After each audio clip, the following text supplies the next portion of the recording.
So go ahead and tell us who you are and what you do. Okay, my name is Erich and I'm the Chief Operations Officer for a number of companies.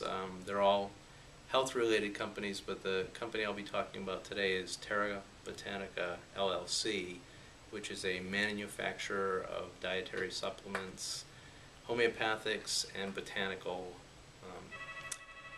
ingredients for health. Who is your primary target market? In other words, who do these products ultimately go to? Is there a specific demographic or age group or psychographic group? Or Well, I mean, how would you describe your customer? I would say our customer is someone who is interested in taking personal responsibility for their health and realizing that they have to play an important part in the decision-making process. So they're probably someone who's educating themselves about what their choices are in healthcare. And it could be male, female, young, old. Really, oftentimes people are motivated by a health condition, and they'll start looking to see what they can do to help themselves, and we make products that help them do that. And do you sell, is it primarily an e-commerce model, or do you sell through other kinds of partners that are helping you get access to these folks? We're a contract manufacturer, which means no one sees us in the supply chain. We make the product for a branded company, and in this case I'm also part owner of the branded company, which you'll hear about in another segment. Okay, so you're production oriented and you work through other folks. Right now you just have one partner. Actually, we manufacture products for a number of different companies. Okay.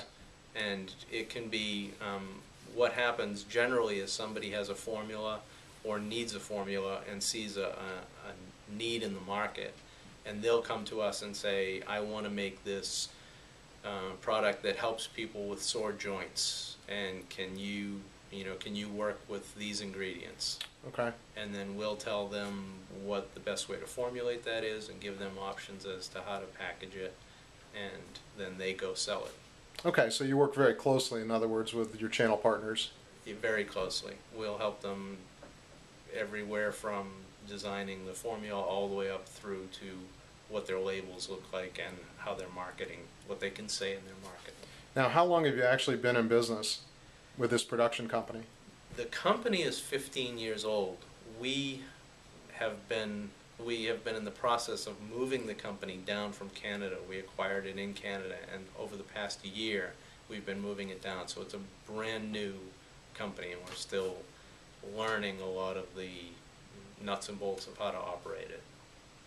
Now, do you see huge growth potential in terms of production? I mean, and I guess what I'm thinking of is not just volume of the products that you currently have, but because of the nature of your business where you're working on new formulas and you're working on new products, do you see also broadening into other product categories? Yeah, but the first thing you want to do is make the most of what you already have. So Okay. we look at the machinery that we have, we look at the formulations and the expertise that we have, and we want to find clients that can maximize those areas before we have to start acquiring new equipment and new procedures, because all of those add to our expense. What would you consider your biggest challenges in terms of setting up and running this business successfully? I would say the regulatory environment. There's Okay. a new set of laws called CGMP, which stands for Current Good Manufacturing Practices. Okay. And so the dietary supplement industry was not heavily regulated by the Food and Drug Administration up until last year. And in the last year, they've created a whole new range of requirements for manufacture, for testing, for facilities, for personnel. So really the entire dietary supplement industry has been pushed to come into compliance and to really grasp what all those regulatory requirements are. And it sounds like it mostly affects your fixed costs, or is it affecting your variable costs as well? In other words, your production costs? It affects both. Both. We've had to do a lot of training. We've had to write a lot of procedures that were previously things that were common knowledge, but now those all have to be documented and have to be logged. So there's a tremendous amount of administrative burden that really isn't needed to produce the product, but is needed to produce the product according to the new good manufacturing practices. Besides cost, how does that affect your delivery to the customer? Does it lead to unnecessary delays in shipments because of extra quality inspections, or just paperwork that needs to be filled out? Or it leads to a lot more paperwork, and it can also lead to additional testing requirements, sometimes redundant testing requirements. The regulations require that you not trust your suppliers, that you actually inspect your suppliers, and they even go so far as to require site inspections of your suppliers. So it puts a burden not only on the manufacturing side, but also the whole supply chain has to be remonitored. Now, since you're I guess I'd call it the finished goods producer, do you just simply go back to the suppliers that you're working with directly, or are you also obligated to go back through the entire supply chain? For example, some of your products may come from jungles, right? Do you have to actually go? Yeah, I have a machete. You got a machete? I can envision that for some reason, It looks good now. I'm supposed to tell people about the machete, The way the regulations are written is we're meant to be responsible for the quality of the ingredient. So we have to know what the ingredient is and be able to identify it and be responsible for its purity. So we have to go as far back in the supply chain as we need to ensure that. And we do,